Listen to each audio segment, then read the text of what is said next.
첫 주 주일 예배 오신 여러분을 진심으로 환영합니다. 우리 시간에 다 같이 마음을 모아서 하나님께 예배 드리겠습니다. 함께 묵도하시겠습니다.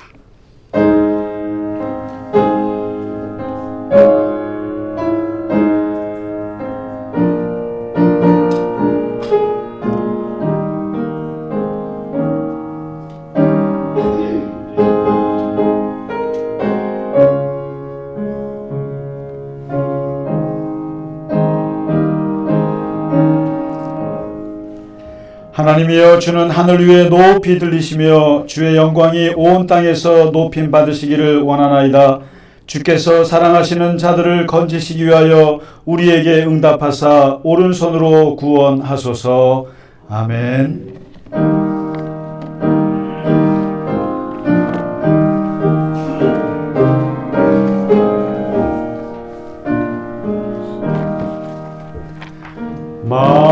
만유의 주제 존귀하신 예수, 사람이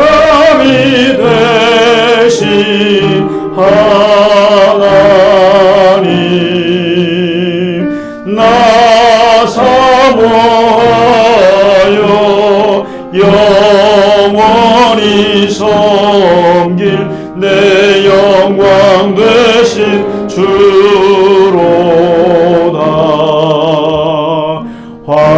화려한 동산 무성한 저수모 다 아름답고 묘하나 순전한 예수 더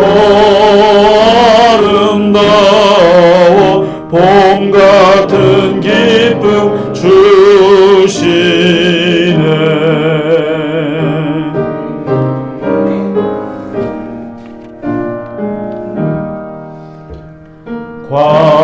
광명한 해와 명랑한 저 달빛 수많은 별들 빛나나 주 예수 빛은 더 찬란하여 참 비교할 수 없도다.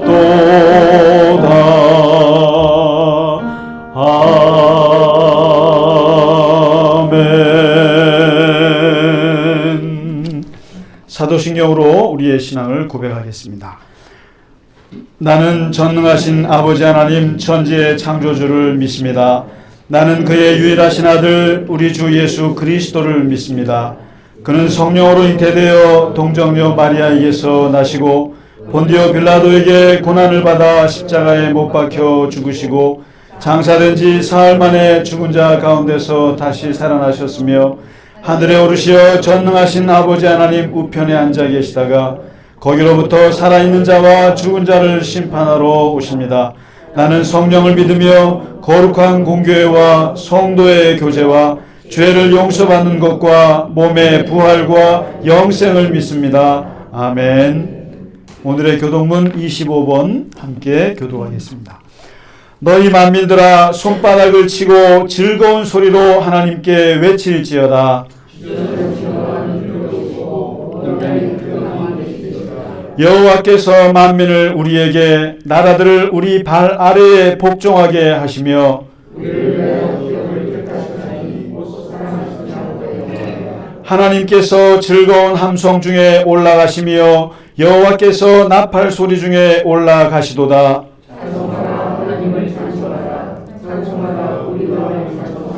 하나님은 온 땅의 왕이심이라 지혜의 시로 찬송할지어다.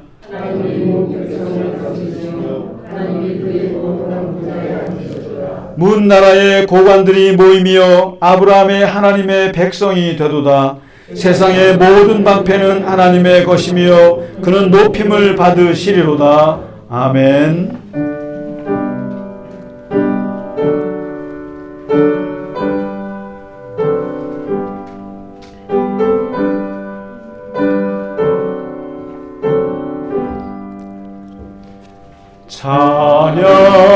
양성부 성자 성령 성삼일체께 영원 무궁하기까지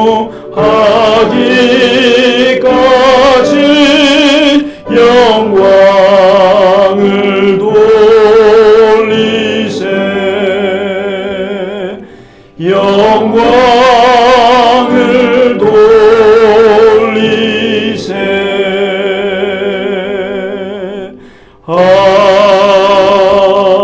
아멘.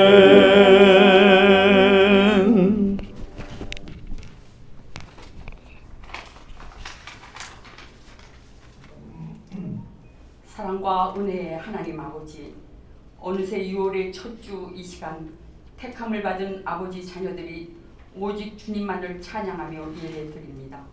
부족하지만 모두의 간절함을 담아 예배드리오니 기쁘게 받아 주옵소서. 오직 주님의 영광만을 생각하는 귀한 예배 되게 하옵소서.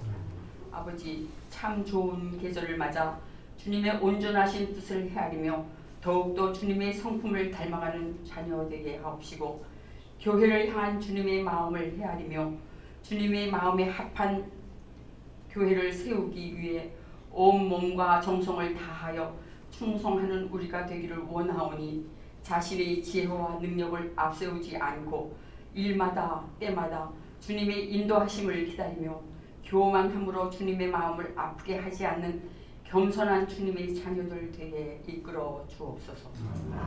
이 시간 간절히 기도드립니다. 최홍옥 사랑하는 딸 너무 오래 기다리게 하지 마옵시고, 눈을 뜨고 귀로 듣고 말을 할 수 있는 두 발로 자유롭게 설 수 있도록 아버지 도와주옵소서. 도와주시옵소서. 간호하는 한 집사와 친지들 피곤치 않게 건강함으로 지켜주옵소서.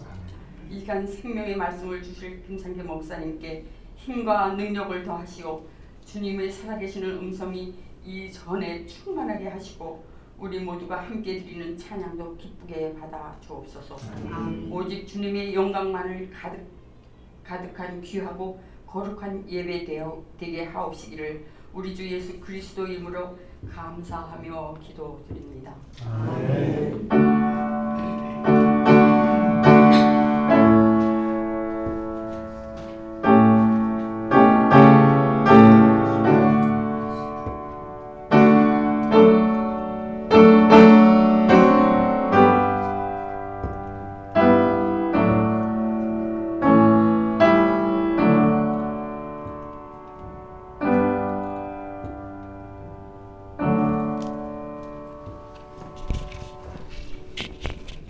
아멘. 찬송가 85장 9주를 생각만 해도 함께 찬양 드리겠습니다.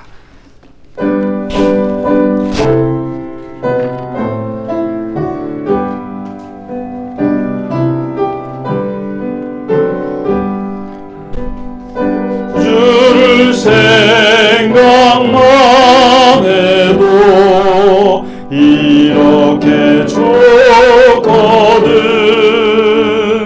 주 얼굴 배울 때야 얼마나 좋으랴. 만민의 구주 예수여 귀하신 이름은 천지에 있는 이름 주 비할 데 없도다. 참에게 하는 자에게 소망이 되시고 구하고 찾는 자에게 기쁨이 되시고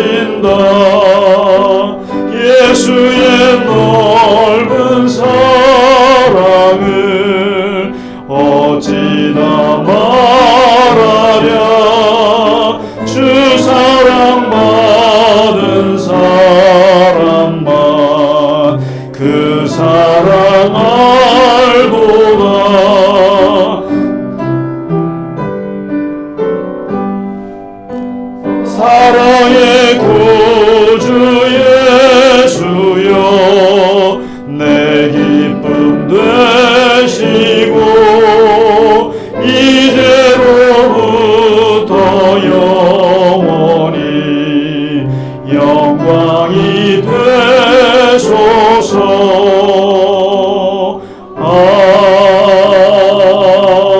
아멘. 아멘.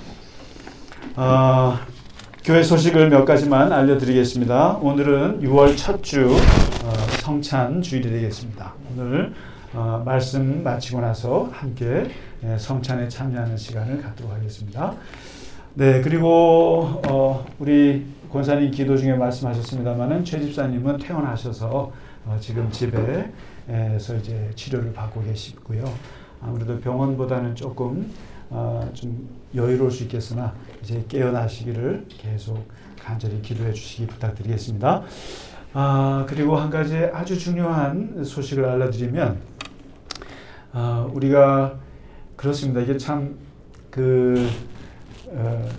이게 인생 사는 것도 없이 살다가 조금씩 살림을 모으는, 그렇게 해서 이렇게 월세 살다가 또 전세 살다가 이제 집을 사고 뭐 이렇게 모아가는 그런 재미가 있는 것 같아요. 그런 것처럼 교회라는 것도 우리가 이렇게 저 지하 사무실에 얻어서 또 저쪽 기억나시나요? 4년 전에, 5년 전에 그러면서 메뚜기처럼 왔다 갔다 하다가 또 이렇게 이제 하나씩 여기를 이것도 이렇게 대시를 해서 일주일에 한 번씩 쓰고 또 피아노도 들여놓고 배너도 만들고 강대상도 이렇게 의자도 하나씩 해 오면서마다 저희가 늘 하나씩 생길 때마다 저는 늘 그냥 감사한 마음으로 지금까지 살아오고 있는데요. 오늘 이제 이 공간이, 이 예배처가 이제 대실이 아니라 우리가 임대를 하게 됐습니다. 그래서 6월 1일 날 임대 계약을 했어요. 그래서 여기는 이제 우리밖에 못 써요. 그래서 여기서는 이제 우리가 마음대로 쓸 수 있고 아무 때나 올 수 있습니다. 그래서 열쇠는 이 경비실에 가서 갈릴리 겨자나무 교회 예배당 열쇠 주세요 그러면은 아주 꼼짝 못하고 줍니다. 그러니까 그래서 새벽에 오셔도 되고, 여기가 이제는 일주일에 한 번씩 얻어 쓰는 게 아니라 매일같이 쓸 수 있는 공간이 됐습니다. 그래서 이제 여기를 또 우리뿐만 아니라 우리가 안 쓸 때는 또 다른 교회나 또 어떤 다른 좋은 단체들에게 또 빌려서 같이 또 공유할 수 있도록 그렇게 해서 이 공간이 비지 않도록 그렇게 하려고 합니다. 너무 기쁘지 않으세요? 네. 네. 여기에는 또 이렇게 보이지 않는 손으로 함께 해주신 분들이 계시고, 그래서 저는 6월 1일부터 출근을 여기로 하고 있습니다. 지금. 그래서 여기 와서 앉아서 책 읽고, 그리고 여기서 앉아서 있는데, 여러분 언제든지 좀 이제는 내가 마음대로 갈 수 있는 예배당이 있구나 생각하시고 아무 때나 오셔도 돼요. 쓰시고. 그래서 우리가 수요 성경 공부도 이제는 조금 외부적으로 좀 알리려고 그래요. 그래서 이렇게 해서 이제 그 성경의 지혜 공부를 한다는 것을 알려서 지나가는 분들도 혹시 수요일 점심때 11시 반에 와서 30분 성경 보고 밥 먹고 할 수 있도록 그렇게 좀 외부적으로도 하려고 그래요. 그래서 이 공간이 하나님께서 기뻐하시는 그러한 예배처가 될 수 있도록 그렇게 기도해 주시고 함께 해 주시기 바랍니다. 기쁘시죠? 네, 감사한 일입니다. 아주 감사한 일입니다. 네, 네. 예, 우리 옆에 분들하고 같이 인사하시죠. 감사합니다. 예, 축하합니다. 예, 축하합니다. 네, 감사합니다. 예, 오랜만에 오신 분도 계시고, 네, 감사합니다. 네, 우리 오늘 준비한 찬양, 태산을 넘어 험곡에 가도 같이 전교인 찬양 1절, 2절, 간주 3절 하나님께 드리겠습니다.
감사합니다.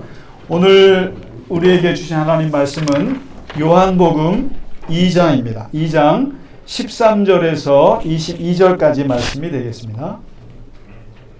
네, 우리 같이 천천히 읽겠습니다. 유대인의 유월절이 가까운지라 예수께서 예루살렘으로 올라가셨더니 성전 안에서 소와 양과 비둘기 파는 사람들과 돈 바꾸는 사람이 앉아 있는 것을 보시고 노끈으로 채찍을 만드사 양이나 소를 다 성전에서 내쫓으시고 돈 바꾸는 사람들의 돈을 쏟으시며 상을 엎으시고 비둘기 파는 사람들에게 이르시되 이것을 여기서 가져가라. 내 아버지의 집으로 장사하는 집을 만들지 말라 하시니 제자들이 성경 말씀에 주의 전을 사모하는 열심히 나를 삼키리라 한 것을 기억하더라. 이에 유대인들이 대답하여 예수께 말하기를 내가 이런 일을 행하니 무슨 표적을 우리에게 보이겠느냐. 예수께서 대답하여 이르시되 너희가 이 성전을 헐라. 내가 사흘 동안에 일으키리라. 유대인들이 이르되 이 성전은 46년 동안에 지었거늘 내가 3일 동안에 일으키겠느냐 하더라. 그러나 예수는 성전된 자기 육체를 가리켜 말씀하신 것이라.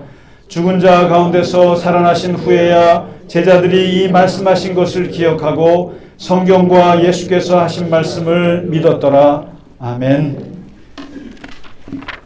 오늘 이 본문은 사실 다른 복음서에 보면은 맨 뒤에 나오는 거잖아요. 혹시 복음서를 조금이라도 많이 읽어보신 분들은 아실 거예요. 그야말로 예수님이 성전을 이렇게 둘러엎는, 그래서 예수님이 사랑의 예수님이신데 되게 폭력적이시다. 되게 폭력적인 모습, 그리고 예수님이 분노하시는 모습을 보여주는 아주 가장 대표적인 본문이 어디냐면은 바로 이 성전에 들어가셔가지고 둘러엎으시는 거거든요. 이게 둘러엎으신 게 너무 과격하니까 신학자들은 이것을 사실은 성전 파괴라고 할 수 있거든요. 성전 파괴 또는 성전 둘러엎기 이렇게 해야 되는데 예수님이 성전을 둘러엎어? 예수님이 성전을 파괴해? 그게 너무 과격하니까 어떻게 완화해서 표현하냐면 성전 정화 사건이다 이렇게 얘기를 해요. 정화가 뭡니까? 청소잖아요. 청소. 깨끗하게 청소하는 거다. 그래서 예수님이 청소하신 것처럼 그렇게 제목을 달아요. 여기를. 그래가지고 여기도 보면은 성전을 깨끗하게 하시다 이렇게 제목을 달았어요. 이 제목은 사실상 정확한 제목이 아니에요. 이게. 그러니까 우리는 예수님이 막 둘러엎으셨다고 하니까 그게 말이 되나 생각하는데 예수님은 사실 굉장히 분노하시고 성전을 파괴하려 하시다라고 해야 돼요. 제목을. 그렇게까지 과격한 행동을 하신 게 이거예요.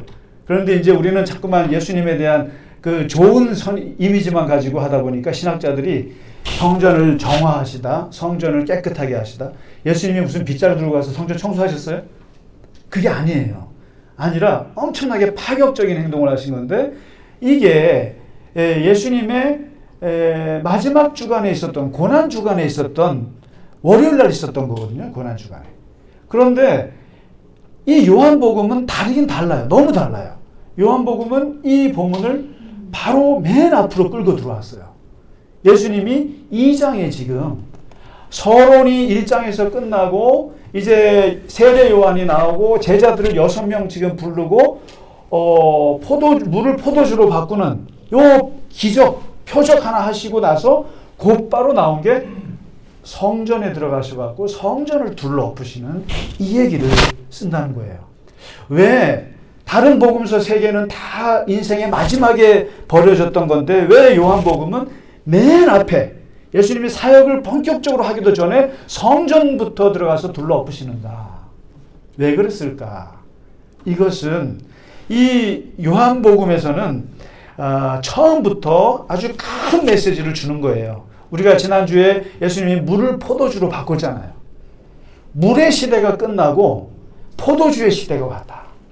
율법의 시대가 끝나고 이제는 성령의 시대가 왔고 은혜의 시대가 왔다라는 것을, 그리고 인간은 누구나 질적인 변화를 할 수 있다.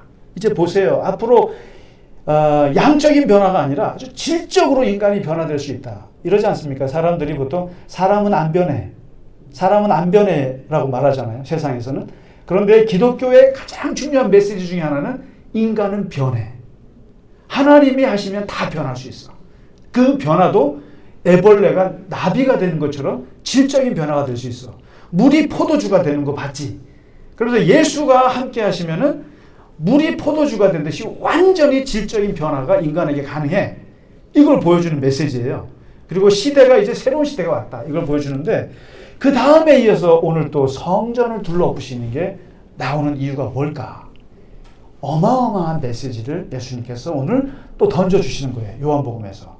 그게 뭔가 하면은 예수님께서 6월절 날 이제 예루살렘에 올라가셨어요. 올라가셔가지고 성전 안에 들어가셔서 여기서 그냥 그 소와 양과 비둘기 파는 사람들 있죠. 그 사람들을 내쫓습니다. 내쫓아요. 그 다음에 돈 바꾸는 사람들을 보시고 내쫓아요. 이게 이제 내쫓아도 안 되니까 아예 노끈을 만들어가지고 채찍을 만들어갖고 양이나 소를 막 쳐요. 막 때려서 막 그냥 내쫓습니다. 이 모습을 보면은 어떠시겠어요? 6월절 날 사람들이 얼마나 성전에 많겠어요?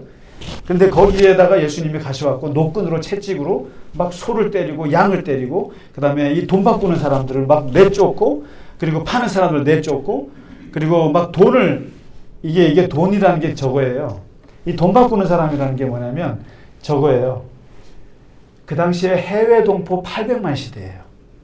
본토 유대인이 300만 시대란 말이에요. 6월절만 되면은 6월절은 우리 조국의 해방절이에요. 그래서 나가 있는 해외 동포들이 들어와서 몇십만 명이 예루살렘에 들어와서 거기서 한 달을 묵어요. 그러니까 거기 몇십만 명이 있는 곳에 성전에 들어가서 예배를 드리는데 들어올 때 어떻게 합니까? 제사를 드려야 되잖아요. 양을 바쳐야 되잖아요. 그러니까 양을 가져오려면 오다 보면 얘가 다리 다치고 찢어지고 그러니까 다 망가지잖아요. 그러니까 어떻게 합니까? 양을 현지에 와서 사요. 그래서 성전에 양 파는 사람들이 있었던 거예요. 좋은 양 팔아요. 돈 주고. 이게 엄청난 수입이에요. 쉽게 말하면 교회 안에 뭐죠? 서점을 만들어 놓고 성경책 파는 거예요. 그 다음에 이 돈 바꾸는 사람은 뭡니까? 해외 달러 가져올 거 아닙니까? 로마 화폐 가져올 거 아닙니까? 또 터키 화폐 가져올 거 아니에요? 근데 이런 해외 돈 갖고는 헌금하면 안 돼요. 우리 교회는 여러분 모든 화폐를 다 받습니다. 달러도 받고 원화도 받고 다 받습니다. 우리는. 그런데 그 당시에 성전은 보수적이어가지고 안 돼요. 이방 돈은 더러워. 다 이스라엘 세겔로 바꿔야 돼요. 그래서 이게 환전하면서 환차익을 얻는 거예요. 어마어마한 수입이에요. 이런 것들로 그냥 성전에 그득그득하고 뭐 양소리, 소소리, 돈 바꾸는 소리 이런 걸 보면서 예수님이 이걸 둘러엎으시는 거예요. 둘러엎으시면서 뭐라고 말씀하시냐면은 비둘기 파는 사람한테 말합니다. 이 비둘기 가지고 나가. 그러면서 하시는 말씀이 내 아버지의 집으로 장사하는 집을 만들지 마라. 이건 이제 우리 모든 복음서에 보면 다 나오잖아요. 거기서 이렇게 뭐라고 나옵니까? 다른 복음서는 내 집은 만민이 기도하는 집인데 너희는 강도의 소굴을 만들고 있도다. 이렇게 말했잖아요. 내 집은 만민이 기도하는 집이지. 이거는 이사야가 했던 말이에요. 하나님의 성전은 기도하는 곳. 이렇게 정의했어요. 그런데 너희는 강도의 소굴을 만든다. 이건 예레미야의 말이죠. 너희가 강도들처럼 돈을 빼앗아서 여기서 모든 그런 사익을 취하는구나. 이렇게 비판했단 말이에요. 근데 오늘 요한복음에는 그렇게 말씀하지 않고 너희가 내 아버지의 집으로, 내 집이라고 하지 않으시고 내 아버지 하나님의 집으로 장사하는 집을 만드는구나. 장사하는 집. 노골적으로 말씀하세요. 장사를 하고 있구나. 이윤을 내는구나. 교회 성전에서 너희가 이익을 취하는구나 하면서 하고 내쫓습니다. 이렇게.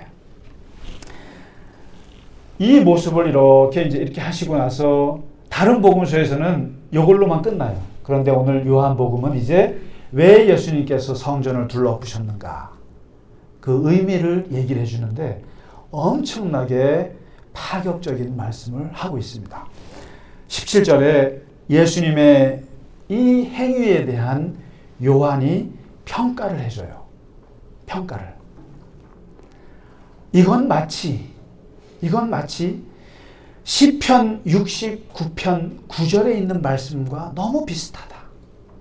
시편 69편을 한번 찾아보시면은 거기에 이런 말씀이 있어요. 다윗이 하나님을 위해서 내가 너무너무 열심히 살았는데 돌아오는 것은 순 왕따요, 비방이요, 수치요, 그리고 고난밖에 없다. 내가 하나님을 위해서 열심히 살았는데 나한테 돌아오는 것은 순 고통밖에 없다. 이것을 쓴 시편이에요. 내가 주를 위하여 비방을 받고 있다. 내가 주님을 위해서 수치가 나의 얼굴을 덮었나이다. 주를 위하여 내가 금식을 했더니 도리어 나에게 욕이 되었고 내가 굵은 베옷으로 내 옷을 삼았더니 그들의 말거리가 되었다. 그리고 거기 이런 구절이 있어요. 주의 집을 위하는 열심이, 주님의 집이 뭐겠습니까? 주의 성전을 위한 나의 열심이 오히려 나를 삼키고 나를 비방하는 비방이 내게 미쳤나이다. 요 구절을 지금 예수님께 쓰고 있어요. 주의 전을 사모하는 열심이 나를 삼키리라.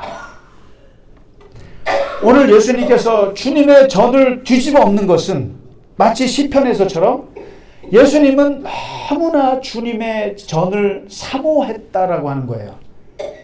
정말 주님의 전이 이래서는 안 되는데, 정말 주의 전은 이런 곳이어야 하는데, 이 주의 전을 사모하는 열심이 너무 커서 예수님께서 막 내쫓고 둘러엎으셨다는 거예요. 근데 결국 그 열심 때문에 예수님께서는 삼켜짐을 당할 것이다. 고난을 받게 될 것이다. 이 얘기를 지금 하고 있는 거예요. 그러니까 예수님이 결국 왜 돌아가셨는가 하면은 결국 성전을 둘러엎으신 것 때문에 돌아가신 거거든요, 사실은. 이게 여러분 쉽게 말하면은 이런 거예요.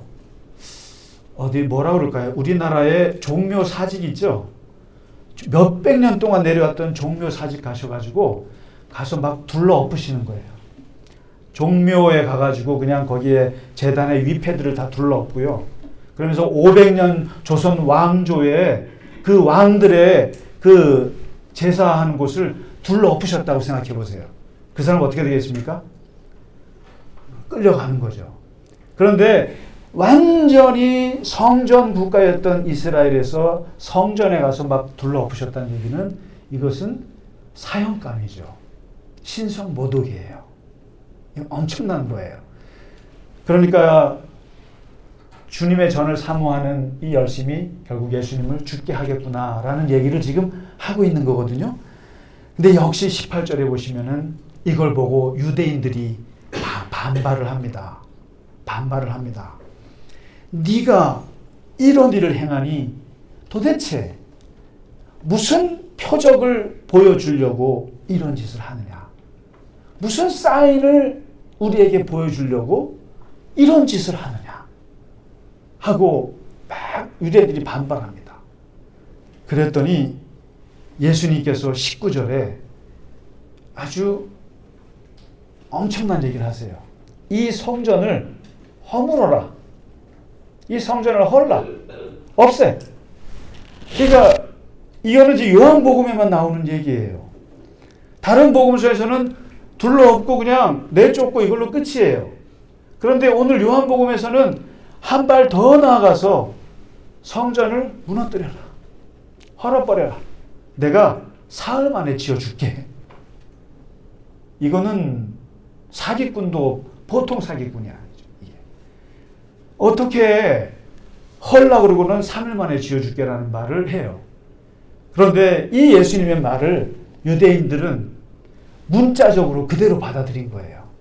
그대로 받아들이면서 어떻게 말합니까? 20절에 야, 이 성전이 46년째 짓는 성전인데 46년째 짓는 성전인데 네가 3일 동안에 다시 짓겠다고?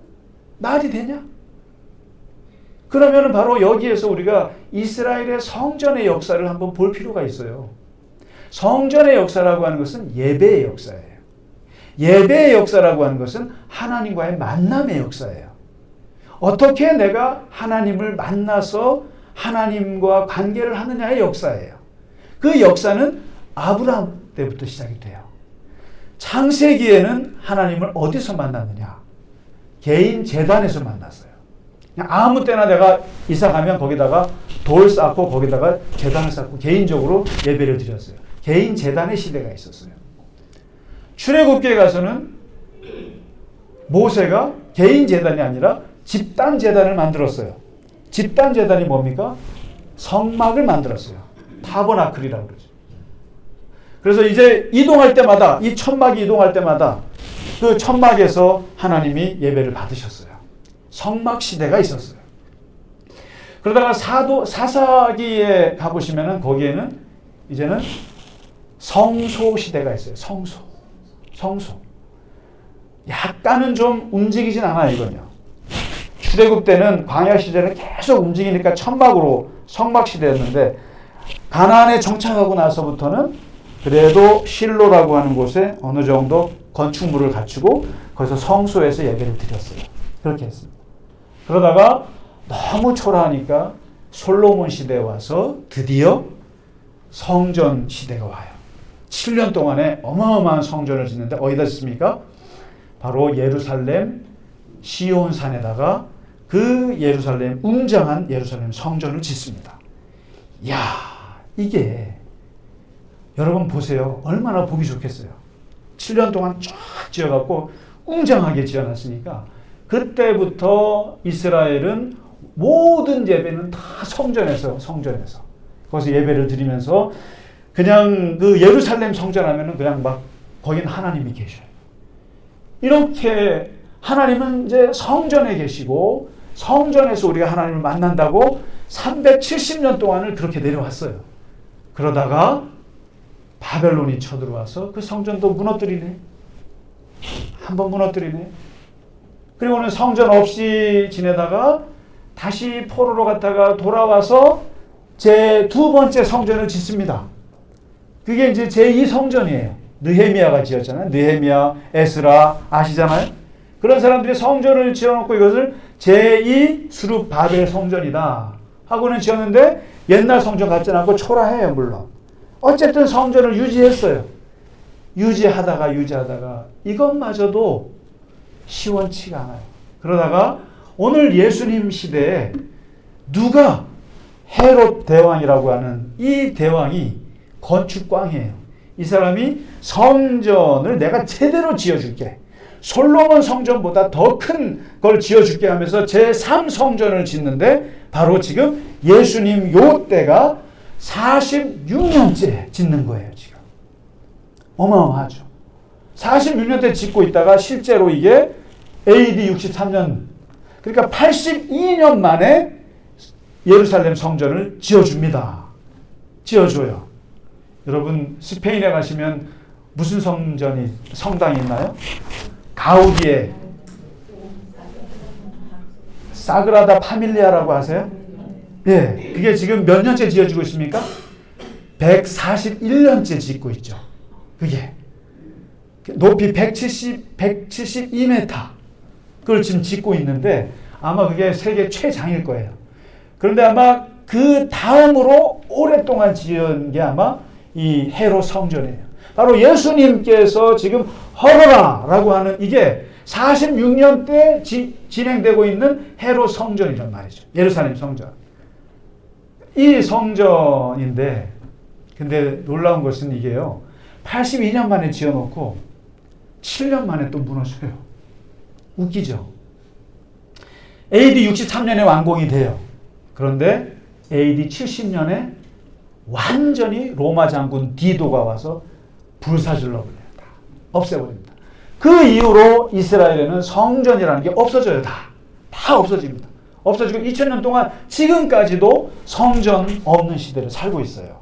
이게 바로 이제 성전이 무너지고 이제 이런 그 어마어마한 건데 이 예루살렘 성전이라고 하는 것이 이제 이 46년 때 짓고 있는 여기다가 예수님이 이거 무너뜨려라. 이거 없애. 라고 얘기를 하시니까 얼마나 유대인들이 충격이 크겠어요. 이게 어떤 곳인데요. 예루살렘 성전이요. 여기서 우리는 모든 걸 다 해요.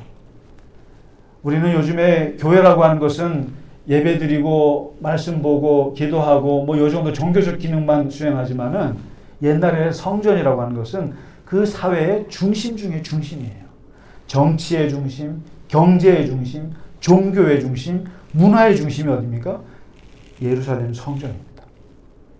그러니까 이 바리새인들이나 이 제사장들은 성전이 없이는 못 사는 사람들이에요. 성전이 자기네 밥벌이에요. 쉽게 말하면. 그리고 완전히 로마 제국에 완전히 충실한 신녀예요. 그리고 성전에는 경제적으로 여기서 엄청난 돈이 나와요. 여기서. 그러니까 여러분들 왕들이 남의 나라 쳐들어가면 항상 어디부터 갑니까? 항상 신전에 가요. 가서 예배 드리러 갑니까? 아니요. 헌금통에 돈 찾으러 돈 빼러 갑니다. 바로 이 예루살렘 성전이 그런 곳이에요. 그러니까 여기에서 얼마나 많은 사람들이 경제적으로 정치적으로 혜택을 입겠어요. 근데 이걸 보고 예수님이 헐어버려라 이렇게 얘기를 하시니까 이스라엘 사람들은 깜짝 놀라는 거죠. 말도 안 되는 소리고 이것은 엄청난 신성 모독인 거죠. 근데 거기다가 이제 예수님께서 얘기하니까 유대인들이 너무 어이가 없어하고 그리고 이제 이 성전 모독을 이렇게 할 수 있나라고 하고 있을 때 오늘 요한복음이 이렇게 얘기를 합니다. 21절에 이제 예수님께서 왜 이런 말씀을 하셨나? 왜 성전을 헐어버리라고 하셨을까? 이것은 예수님은 성전된 자기 육체를 가리켜 말씀하신 것이라. 이게 바로 물이 포도주로 바뀌는 것처럼 이제 성전도 이 건물의 성전이 막을 내리고 이제는 예수님 당신 스스로가 성전이라고 하는 엄청난 신앙의 얘기를 지금 하고 계신 거예요. 이제 예수님의 예언은 정확하게 맞아떨어집니다. 성전 시대는 이제는 갔다. 너희들이 이렇게 생각하는 하나님이 계시는 성전은 이제 없어졌다. 그리고 너희같이 비둘기 팔고 물건 팔고 돈 바꾸고 이러한 장사하는 그런 성전은 하나님의 성전이 아니다. 이러한 성전은 없어질 것이다. 그러면서 오늘 요한복음은 새로운 대안이 뭐요? 새로운 표적이 뭐요? 그러니까 예수님이 3일 만에 내가 다시 지어주겠다. 그 성전은 바로 내가 십자가에서 죽고 3일 만에 다시 살아나는 부활함으로써 내가 진정한 성전이다라는 하는 얘기예요. 내 몸이 성전이다. 이거는 유대인들로서는 도대체 감당할 수 없는 얘기예요. 몸의 성전. 그래서 여러분 이제 사실 기독교인들은 성전 개념을 제발 바꾸셔야 돼요. 뭐냐면 건물이 성전이라고 하는 것은 그런 용어를 쓰셔서는 안 돼요. 이제는요.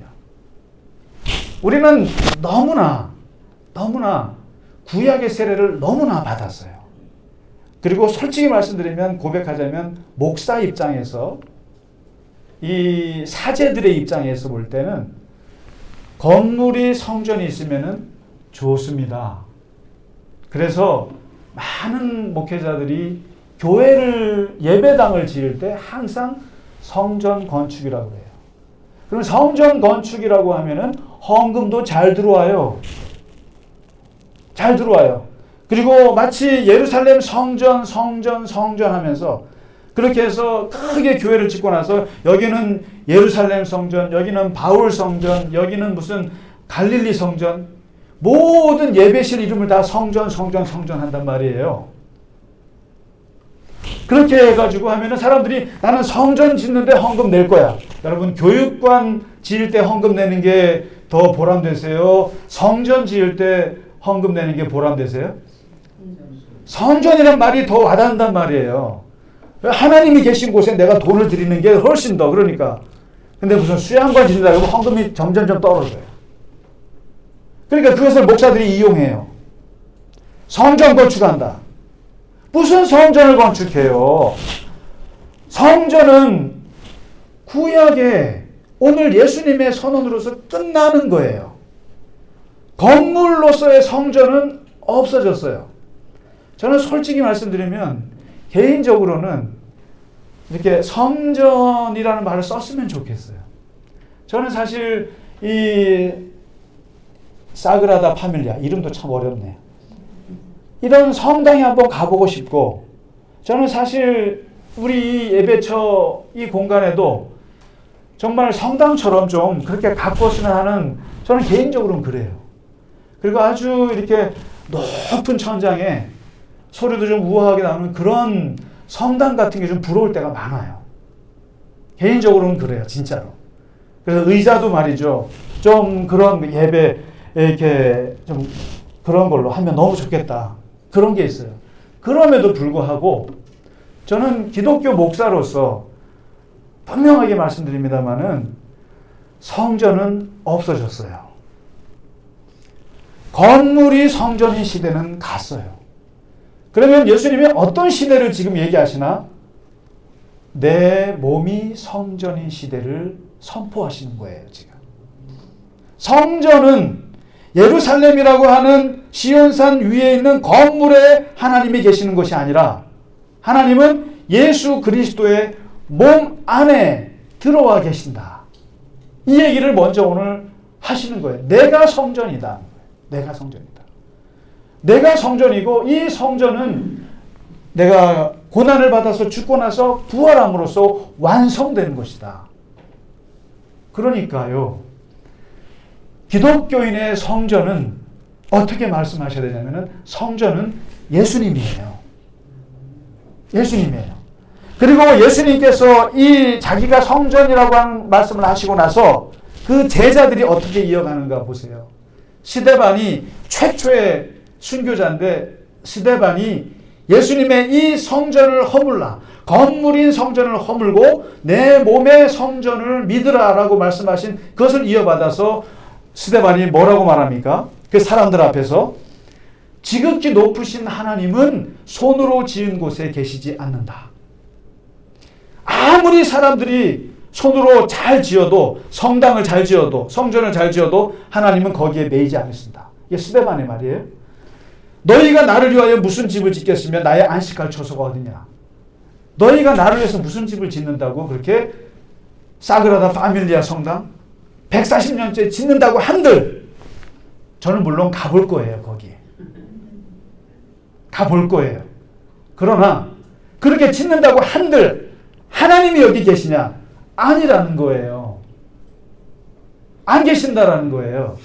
너희가 거기서 장사를 하는 한, 거기서 비둘기를 파는 한, 돈 바꾸는 한, 거기서 인간의 욕심을 채우는 한, 아무리 140년을 건드려서 짓는다고 해도 거기서는 하나님이 안 계신다.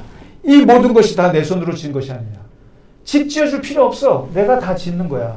다 내 건데 뭐 너네가 굳이 나한테 집을 지어준다고 하느냐. 이게 스데반이 얘기하다가 돌에 맞아 죽은 거예요. 이게. 그러니까 예루살렘 성전 앞에서 하나님이 여기 안 계신다라는 거예요. 그런 식으로 할 것 같으면 하나님은 이거 갖고 거기에 거하시는 분이 아니다.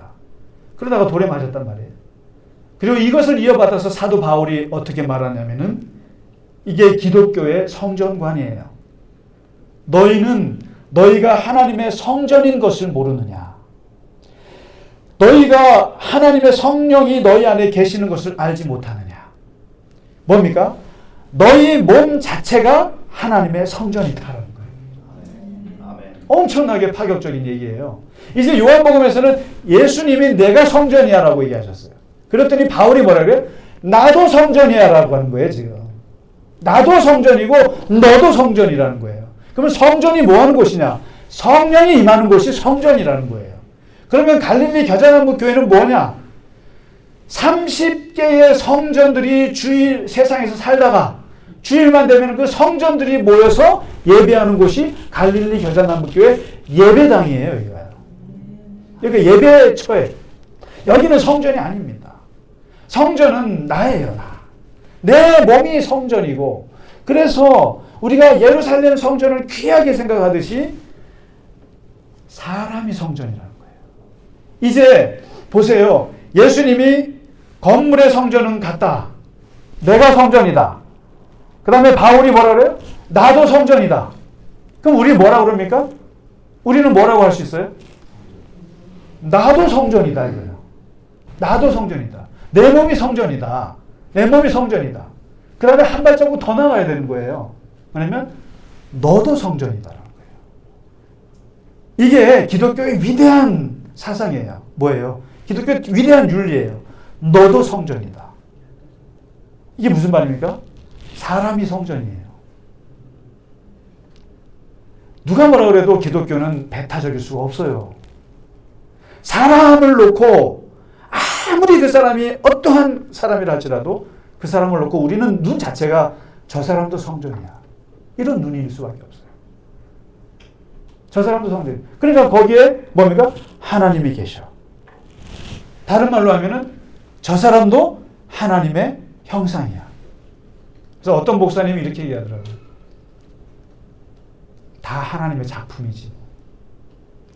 나는 그 목사님 얘기하는 거 보면서 그러니까 보면은 막 사기꾼 같은 사람, 이단 교주들, 사기치는 세상에 많은 사람들 얘기하면서도 그 뭐라 그러냐면은 에휴, 그러다 말겠지. 걔도 다 하나님의 작품인데.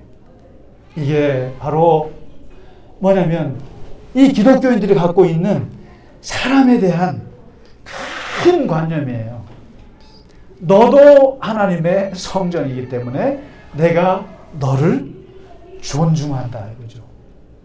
그래서 오늘 이 건물의 성전을 마무리하시고 이제는 종말을 고하시고 몸의 성전 그리고 예수님이 성전인 시대 그 시대에 우리가 살게 되었다는 거. 그래서 제발 이 건물로서의 성전은 여러분 말하시면 안 돼요. 이게 말이라고 하는 것이 너무나 습관이 돼가지고 성전 하는데 성전 할 때마다 내가 성전이라고 생각하셔야 됩니다.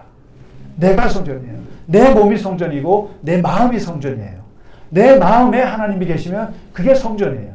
그래서 사도 바울이 뭐라냐면 네 몸을 제발 좀 잘 가꿔라. 몸을 제발 좀 조심하라.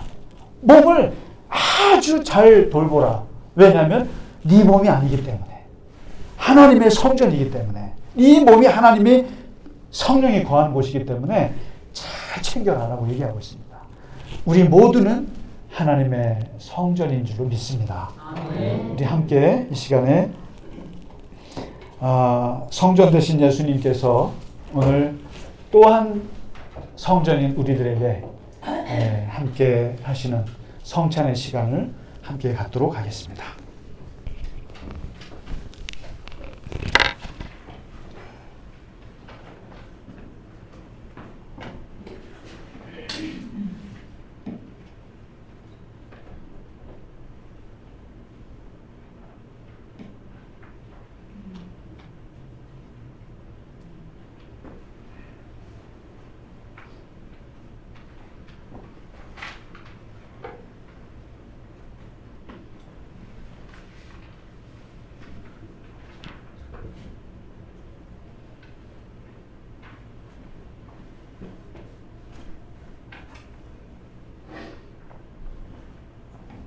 기도하겠습니다. 사랑의 하나님 아버지 감사합니다. 주님께서 오늘 새로운 성전으로 우리에게 다가오셔서 오늘 또 하나의 성전인 우리의 몸에 우리의 마음에 주님의 살과 피를 받을 수 있게 하여 주신 것을 감사합니다. 하나님 아버지 이 시간 주님의 살과 피를 먹고 마실 때 우리의 성전 되신 주님께서 우리 안에 오셔서 하나님의 영광으로 나타나시옵소서. 예수 그리스도의 이름으로 기도하옵나이다. 아멘. 주님께서 잡히시던 밤 제자들에게 떡을 떼어 주시면서 이르시기를 이것은 내가 너희를 위하여 주는 데 살이니 이것을 먹을 때마다 나를 기억하라 말씀하셨습니다. 식후에 제자들에게 잔을 주시면서 말씀하시기를 이 잔은 내가 너희를 위하여 흘리는 내 언약의 피니 이것을 마실 때마다 나의 죽음을 기억하라 말씀하셨습니다. 우리가 오늘 주님의 살과 피를 먹고 마시는 것은 주님이 다시 오시는 날까지 주님의 죽으심을 전하고 또 주님의 죽으심이 우리의 살과 피가 되는 놀라운 신비의 경험을 하고자 하는 위함입니다. 이 시간 거룩한 마음으로 주님의 살과 피를 받으실 때 주님의 성전이 우리의 성전 안에 오셔서 놀라운 변화의 역사가 있으시기 바랍니다. 그리고 제가 이것은 그리스도의 몸입니다 라고 말할 때 아멘으로 받으시면서 드시면 되겠습니다.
찬양 함께 부르고 예배를 마치겠습니다. 찬양하라 내 영혼.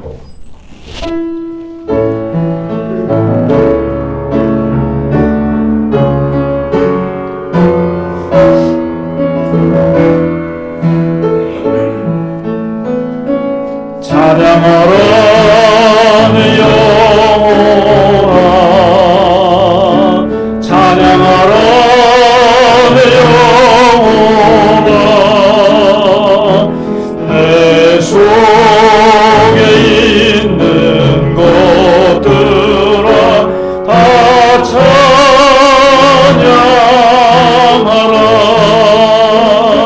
감사하라 내 영혼아, 감사하라 내 영혼아, 내 속에 있는 것들아 다 감사하라. 기뻐하라 내 영혼아, 기뻐하라 내 영혼아, 내 속에 있는 것들아 다 기뻐하라.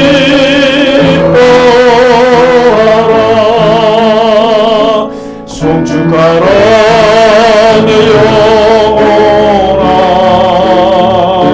송축하라 내 영혼아, 내 속에 있는 것들아 다 송축하라. 송축받으시기에 합당하신 하나님 아버지, 주님께서 오늘 말씀하신 것과 같이 이제 건물에 손으로 지은 것이 아니라 예수 그리스도 안에, 또한 우리 안에 주님께서 거하셔서 우리를 예루살렘 성전 그 이상의 위대한 성전으로 만드신 하나님 아버지의 은혜에 감사 또한 감사드립니다. 아멘. 주님, 우리 몸이 성전이요, 우리 몸에 하나님의 영이 계시고 우리가 걸어다니는 성전으로 이 세상을 살아갈 때 아버지 하나님, 우리에게 영광 받으시고 오직 하나님의 은혜와 하나님의 사랑만이 충만한 하나님의 성전들이 다 되어가게 하여 주시옵소서. 아멘. 하나님, 아직 우리 안에 많은 부족함이 있고 많은 약함들이 있으나 그러나 주님께서 성전이 되셔서 우리에게 또한 성전이 되게 하셨사오니 주님, 이 성전이 날마다 주님 안에서 깨끗하여지고 날마다 주님 안에서 거룩하여지고 날마다 주님 안에서 능력 있게 하시고 날마다 주님 안에서 하나님의 영광만으로 충만한 하나님의 성전들이 다 되게 하여 주시옵소서. 아멘. 하나님, 이 시간 주 앞에 드린 예물이 하나님 함께 하시고 그 손길을 기억하시며 늘 주님과 동행하며 늘 주님의 은총 안에 거하게 하여 주시옵소서. 아멘. 이제는 우리 주 예수 그리스도의 크신 은혜와 하나님 아버지의 지극하신 사랑하심과 성령의 감화, 감동, 위로, 교통하심이 오늘 주 앞에 예배하며 세상 가운데서 주와 더불어 승리하며 살아가기를 원하는 모든 주의 자녀들 머리 위에 이제로부터 영원까지 함께 하시기를 간절히 축원하나이다. 아멘.